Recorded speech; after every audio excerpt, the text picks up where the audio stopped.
Section C, question number 1. Section C, question number 1. Assessment of joint stock company. Question number 1. Given below is the profit and loss account of Purnima Limited for the year ended 31st March 2018. Establishment to entertainment adalli samasye illa. Adjustment number 1. Establishment charges includes amount paid towards national laboratory ಗೆ 75,000 ರೂಪಾಯಿ ಕೊಟ್ಟಿದ್ದಾರೆ ಅಂತ 75,000 ಇರಲಿ ನೋಡ ಮತ್ತೆ. Legal expenses include 16,000 in connection with the issue of debentures. Fire insurance includes 8,000 insurance premium paid in respect of commercial complex.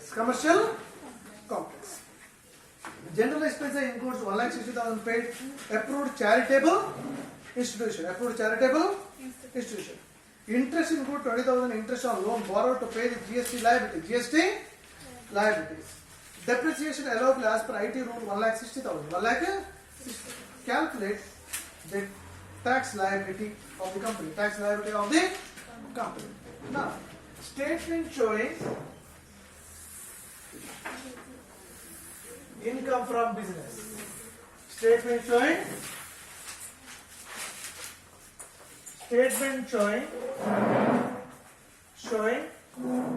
income from business. Statement showing income from business, which starts from net profit as per profit and loss account. Net profit as per profit and loss account 2,64,000. 2,64,000 and expenses disallowed. One by one. Establishment charges. Yes. If you want to run a business, you're supposed to establish it. It's a business. But there is an adjustment. Establishment charges include amount paid to national laboratory. Kotre adu business alla. Amount paid to national laboratory.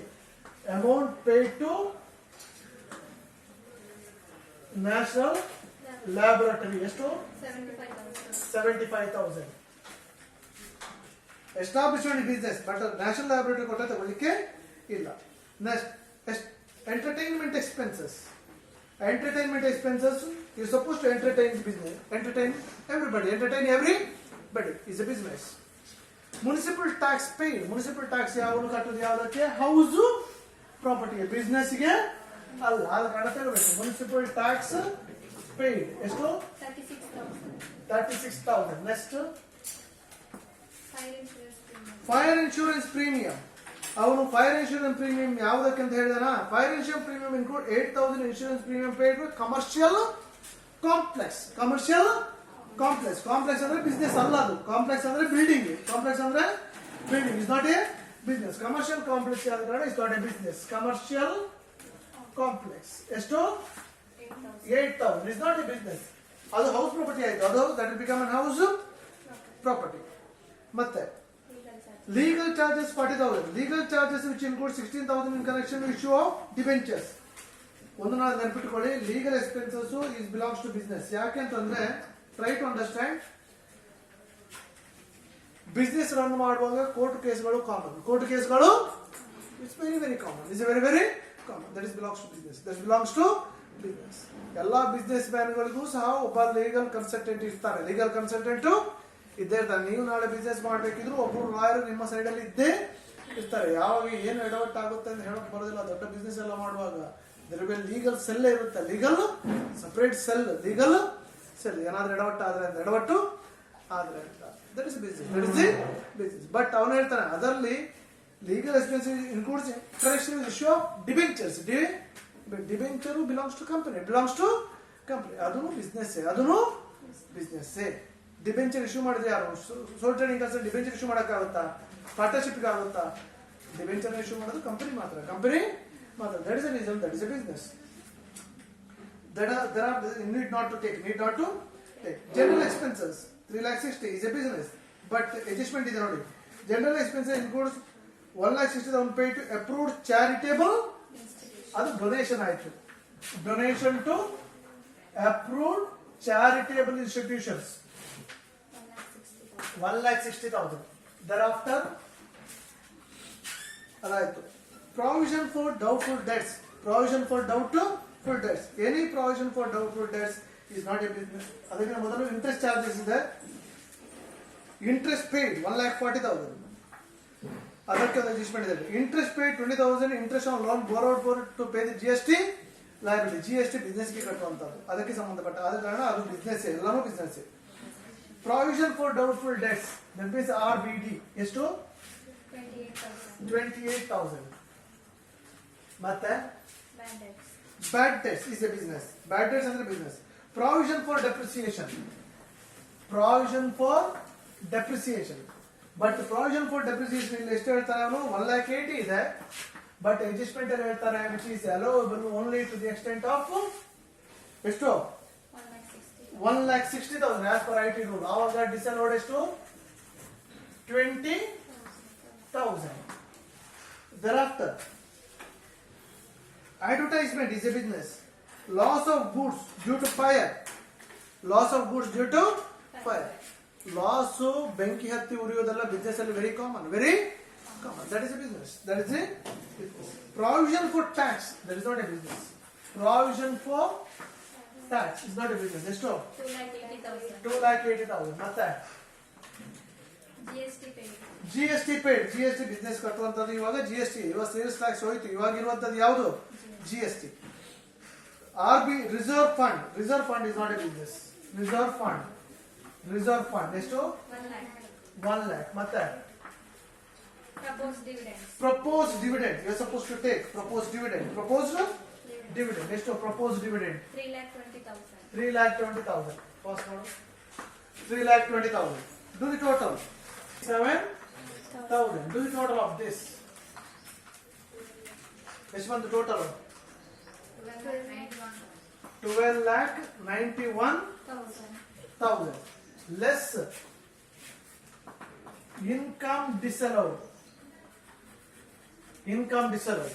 If you talk about income disallowed, by side bunny, by gross profit is a business. Commission is a business. Dividend paid to cooperative society. This is a company galla. All kaana is a business. It's not a business. Dividend paid to cooperative society. Cooperative society company alle alla. Estadu 18,000. Next long term capital gain. Long term capital gain is not a business. Esto 80,000. Matte Refund of custom duty. Refund of custom duty. Custom duty refund ಮಾಡಿದ್ರೆ that is a business. That is the business. Matte Refund of GST. Refund of GST is also a business. Matte rent from commercial complex. Rent from commercial complex. Esto 2,40,000. But one more adjustment is there. If it is given national laboratory ಕೊಟ್ರೆ ಅದಕ್ಕೆ ನಾವು 150% depreciation claim ಮಾಡೋ right ಇದೆ. 150% depreciation ಬರ್ಕೊಳ್ಳಿ. Depreciation on national laboratory ಅಂತ 75,000 into 150%. 150 divided by 100. National laboratory 150% ಎಷ್ಟಾಗುತ್ತೆ 1,12,500. Total ಮಾಡಿ out ಬರೀರಿ. ಅರ್ಥ ಮಾಡ್ಕೊಳ್ಳಿ. ಇದು ನಿಮ್ಮ ಲಾಸ್ಟ್ ಸೆಮಿಸ್ಟರ್ ಅಲ್ಲಿ ಬರ್ತದೆ. ಲಾಸ್ಟ್ ಸೆಮಿಸ್ಟರ್ ನಿಮಗೆ ಲಾಸ್ಟ್ ಸೆಮಿಸ್ಟರ್ ನಿಮಗೆ ಪಾಠ ಆಗಲಿಲ್ಲವಾ, ಅಲ್ಲಿ ಬರ್ತದೆ ಯಾವುದಕ್ಕೆಲ್ಲ 150% ತಗೋಬೇಕು ಅಂತ. 150%. ನ್ಯಾಷನಲ್ ಲ್ಯಾಬೊರೇಟರಿಗೆ ರಿಸರ್ಚ್ ಅಂಡ್ ಡೆವಲಪ್ಮೆಂಟ್ ಬರುತ್ತೆ, ಅದಕ್ಕೂ 150%. ನ್ಯಾಷನಲ್ ಲ್ಯಾಬೊರೇಟರಿಗೆ 150% ತಗೋಬೇಕು. ಟೋಟಲ್ ಎಷ್ಟಾಯ್ತು 4,50,000 ಮೈನಸ್ ಮಾಡಿ ಎಷ್ಟು ಬಂತು 8,40,500. That is income from business. ಇಲ್ಲಿ broad forward loss, broad forward depreciation ಅಂತದ್ದು ಯಾವುದು ಇಲ್ಲ. ಇಲ್ಲ. ಆದ ಕಾರಣಕ್ಕಾಗಿ direct income from business. Next statement showing total income. Statement showing total income. Statement showing total income. Income from salary nil. Income from house property ಇಲ್ಲಿದೆ ನೋಡಿ. Rent for commercial complex ಎಷ್ಟು 2,40,000 less municipal tax is given in the problem. ಎಷ್ಟು municipal tax? 36,000 minus ಮಾಡಿ 2,04,000 net adjusted annual value less deduction under section 24 standard deduction 30% of this 61,200 minus ಮಾಡಿ out of ಮಾಡಿ ಎಷ್ಟು ಬಂತು? ಎಷ್ಟು? 1,42,800. Next income from business. Just now we found ಎಷ್ಟು? 8,40,500. Income from capital gain ಎಷ್ಟು? Capital gain 80,000. Income from other source ಓದಿದೆ dividend from cooperative society. Dividend from cooperative society is the income from other source. Dividend from cooperative society. Dividend from cooperative society ಎಷ್ಟು? 18,000. ಇದರಲ್ಲಿ dividend, ಇದರಲ್ಲಿ interest paid ಅದು ಇದು ಎಲ್ಲ ಬರುತ್ತೆ. ಅದು ಯಾವುದು ಇಲ್ಲ ಇಲ್ಲಿ. The total of this is called as a GTI, gross total income. 10,81,300 GTI less deduction under section 80G. Sir ಮಾಡಿದಾರಲ್ಲ ಗೊತ್ತಿಲ್ಲ, ಶುರು ಮಾಡಿದಾರ 80G deduction under section 80G. 80G ಅಲ್ಲಿ ಡೊನೇಷನ್ ಬರುತ್ತೆ. ಡೊನೇಷನ್ ಅಲ್ಲಿ 3 ತರದ ಡೊನೇಷನ್ಗಳು ಬರುತ್ತೆ. ಒಂದು 100% qualifying donation, 50% qualifying donation with limit to the donations. 100% qualifying donation ಅಲ್ಲಿ ಯಾವುದು ಅಂತಂದ್ರೆ ದೇಶಕ್ಕೆ ಸಂಬಂಧಪಟ್ಟದ್ದು. For the national interest, national defence fund, earthquake fund, tsunami fund, ದೇಶಕ್ಕೆ ಸಂಬಂಧಪಟ್ಟದ್ದು ನ್ಯಾಷನಲ್ ಇಂಟ್ರೆಸ್ಟ್. 50% ಪಾರ್ಷಿಯಲಿ ದೇಶಕ್ಕೆ ಸಂಬಂಧಪಟ್ಟದ್ದು. Donation to Rajiv Gandhi foundation, donation to Indira Gandhi memorial trust, donation to Jawaharlal Nehru memorial trust, donation to children fund, donation to children's fund, donation to educational institution, donation to educational or charitable institution, ಇದೆಲ್ಲ 50% ಬರುತ್ತೆ. With limit ಅಲ್ಲಿ donation to the Olympic associations ಹಾಗೆಲ್ಲ ಬರುತ್ತೆ, ಬೇರೆ ಬೇರೆ ಬರುತ್ತೆ. ಅಲ್ಲಿ ಅದರಲ್ಲೂ ವಿತ್ ಲಿಮಿಟ್ ಅಲ್ಲಿ with limit to 50%, with limit to 100% ಬರುತ್ತೆ. With limit to 50%, with limit to 100% ಬರುತ್ತೆ. ಅದನ್ನೆಲ್ಲ ಅವ್ರು ಮಾತಾಡ್ತಾರೆ. ಬಟ್ ಇಲ್ಲಿ ಚಾರಿಟೇಬಲ್ ಇನ್ಸ್ಟಿಟ್ಯೂಷನ್ ಒಂದಿದೆ, ಡೊನೇಷನ್ ಟು ಚಾರಿಟೇಬಲ್ ಇನ್ಸ್ಟಿಟ್ಯೂಷನ್, ಅದು 50% ಕ್ವಾಲಿಫೈ ಅಲ್ಲಿ ಬರುವಂತದ್ದು. 50% qualify. So donation to charitable institution ಎಷ್ಟು? ಚಾರಿಟೇಬಲ್ ಇನ್ಸ್ಟಿಟ್ಯೂಷನ್ 1 lakh ಇದೆ. ಬಟ್ ಅದು ರೂಲ್ಸ್ ಅಲ್ಲಿ ಏನಿರುತ್ತೆ ಅಂದ್ರೆ 50% ಕ್ವಾಲಿಫೈ. 50/100 ಎಷ್ಟು ಬರುತ್ತೆ? 80,000 ಮೈನಸ್ ಮಾಡಿ ಎಷ್ಟು ಬಂತು? 10,01,300. This is called as GTI. Statement showing this is called as a GT. This is called as a GTI. Next, statement showing tax liability. Statement showing tax liability. Statement showing tax. Statement showing tax liability. Tax liability ಯಾವಾಗಲೂ ಮಾಡುವಾಗ first should be for the capital gain. Long term capital gain ಎಷ್ಟಿದೆ? Long term capital gain ಇಲ್ಲಿ 80,000. So 80,000 into 20/100 16,000. ಇನ್ನು ಉಳಿದಕ್ಕೆ 30%. ಉಳಿದಕ್ಕೆ 30% ಎಷ್ಟು? For the balance. ಇದರಿಂದ ಎಷ್ಟು ಹೋದ್ರೆ ಎಷ್ಟು ಹೋಯ್ತು? 80,000 ಹೋದ್ರೆ ಇನ್ನು ಎಷ್ಟು ಉಳಿತು? ಇದರಿಂದ ಎಷ್ಟು? 9,00,000 21,300 into ಎಷ್ಟು percent 30/100 30/100 how much did you got 2,76,090. 2 lakh 76,000.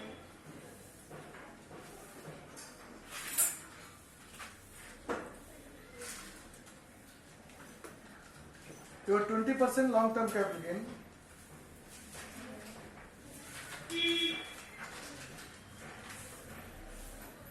Last one.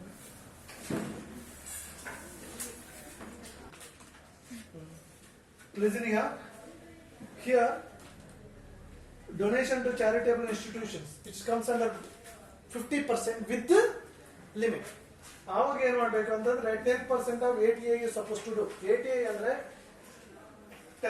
gross total income minus long term capital gain. Long term capital gain that is 1,81,300 minus 80,000 that is 1,300 10,300 again from that 10% that is 1,00130 or donation to charitable whichever is list ಯಾವುದು 1,130 ಅದರ ಮೇಲೆ 50% ಅದರ ಮೇಲೆ 50% ಎಷ್ಟು ಬರುತ್ತೆ 50,065.